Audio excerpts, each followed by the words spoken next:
Morning, good morning. ಇವತ್ತಿಂದ ಸ್ವಲ್ಪ ಸ್ವಲ್ಪ ಹೊರಗೆ ಹೋಗಿ ಕೆಲಸ ಸುಮಾರು ದಿನ ಪೆಂಡಿಂಗ್ ಇತ್ತು, ಅದೆಲ್ಲ ಇನ್ನು ಮಾಡಲಿಕ್ಕೆ ಸ್ಟಾರ್ಟ್ ಮಾಡುವ. ಒಂದೊಂದೇ ಆಗ್ಲಿಕ್ಕೆ ಹೋಗಬೇಕು. ಆಧಾರ್ ಕಾರ್ಡ್ ಸಹ 10 ವರ್ಷಕ್ಕಿಂತ ಹಳತ್ತು ಆಧಾರ್ ಕಾರ್ಡ್ ಇದ್ದರೆ ಅದರ ಅಪ್ಡೇಷನ್ ಆಗಬೇಕು ಹೇಳಿ ಸಹ ಉಂಟು. ಇವತ್ತಾಗ್ತದೆ, ಎಂತೆಲ್ಲ ಆಗ್ತದೆ ಗೊತ್ತಿಲ್ಲ, ಬಟ್ ಒಂದೊಂದು ಮಾಡ್ತಾ ಹೋಗುವ. ಯಾಕೆ ಹೇಳಿದರೆ ಅದಿನ್ನು ಪೆಂಡಿಂಗ್ ಇಟ್ಟರೆ ಉಂಟಲ್ಲ, ಮತ್ತೆ ಅದರ ಕಿರಿಕಿರಿ ಆಗೋದು ಬೇಡ. ನಡೀರಿ ಒಂದೊಂದೊಂದೊಂದು ಕೆಲಸ ಮಾಡಿಕೊಂಡು ಡೈಲಿ ಬ್ಲಾಗ್ ಎಂತೆಲ್ಲ ಆಗ್ತದೆ ನೋಡುವ. ಗಮ್ಮತ್ತಲ್ಲ, ಫುಲ್ ಇನ್ಸೈಟ್ ಸಿಗ್ತದೆ ಎಂತ ಮಾಡ್ತಿದ್ದ ದಿನದಲ್ಲಿ ಹಿಡ್ಕೊಂಡು ಹೋಗುವ. ಊಟಕ್ಕೆ ಇವತ್ತಿಬ್ಬರು ಬ್ಯುಸಿ ಇದ್ದೆವು. 2 ಗಂಟೆ ಆಯಿತು. ಸೊ ಪಾರ್ಸೆಲ್ ತೊಗೊಂಡು ಬಂದ್ವಿ. ಇನ್ನು ಇದನ್ನು ಹಿಡ್ಕೊಂಡು ಊಟ ಮಾಡೋದು ಇವತ್ತು. ಮತ್ತೆ ನೋಡುವ. ನೋಡಿ ನಾವು ಮನೆಗೆ ಬಂದಿದ್ದೇವೆ. ಅಮ್ಮನದೊಂದು ಟೈಟಲ್ ಇವತ್ತು, ಸುಹಾಗನ್ ಚಶ್ಮಾ ಹೇಳ್ಕೊಂಡು. ನಾರ್ಮಲಿ ಅಂತ ಹೇಳಿದರೆ ಅವರು ಸುಮಂಗಲಿಯರಿದ್ದಾಗ ಹಣೆಗೆ ಬೊಟ್ಟಿಡ್ತಾರಲ್ಲ, ಇದು ಅಮ್ಮನ ಈಚೆ ನೋಡಿ, ಅಮ್ಮನ ಕನ್ನಡಕ್ಕ ಸಹ ಸುಮಂಗಲಿ ಅಂತ, ಅದಕ್ಕೂ ಒಂದು ಬೊಟ್ಟಿಟ್ಟಿದೆ. ಹಾಂ, ಇಲ್ಲಿ ಇವರದ್ದು ನೋಡಿ, ಮಲಗಿದ ಸ್ಟೈಲ್ ನೋಡಿ. ಅಪ್ಪ ಎಂತ ನೋಡ್ತಿದ್ದೀರಪ್ಪ? ಈಗ ನಾನು ಸ್ಟೈಲ್ ಹೇಳಿದ ಕೂಡಲೇ ಹೇಳ್ಬೇಕು ಹೇಳಿಲ್ಲ ನೀವು, ಆರಾಮ್ಸೆ ನೀವು ಹೇಗೆ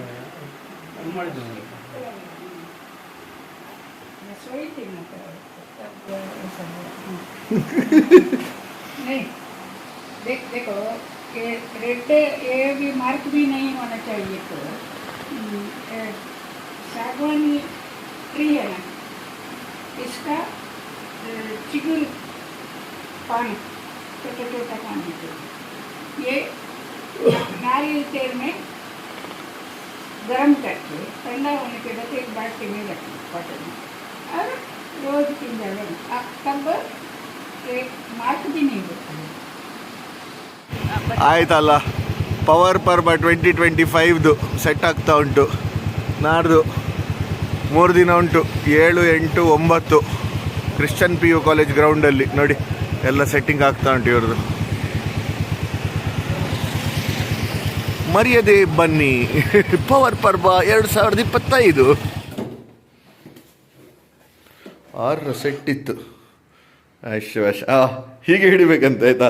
वैसे देखो कैसे ऐसे मतलब पकड़ते कैसे ग्लास को. Nice, very nice. ಸೊ ಚಂದ ಉಂಟಲ್ಲ, ಹಾಗೆ ಹಿಡ್ಕೊಂಡು ಬಂದದ್ದು. ಸೊ ಆಯ್ತಲ್ಲ, ಇವತ್ತು ಖಂಡಾಪಟ್ಟೆ ಕೆಲಸ ಇತ್ತು. ಆದ್ದರಿಂದ ಒಂದೊಂದು ಹೇಳ್ಕೊಂಡು ಮುಗಿಸ್ಕೊಂಡು ಎಂತೆಲ್ಲ ಮಾಡಿಕೊಂಡು, ಊಟ ಇವತ್ತು ಮಧ್ಯಾಹ್ನ ರಾತ್ರಿ 2 ಸಹ ಹೊರಗಿಂದ ಹೇಳ್ಕೊಂಡು. ನಾಳೆ ಡಿಸೈಡ್ ಆಗಿದೆ, ಮಧ್ಯಾಹ್ನ ರಾತ್ರಿ ಮನೆಯಲ್ಲಿ ಫುಲ್ ಅಡುಗೆ ಮಾಡ್ಕೊಂಡು ತಿನ್ನೋದು ಹೇಳ್ಕೊಂಡು.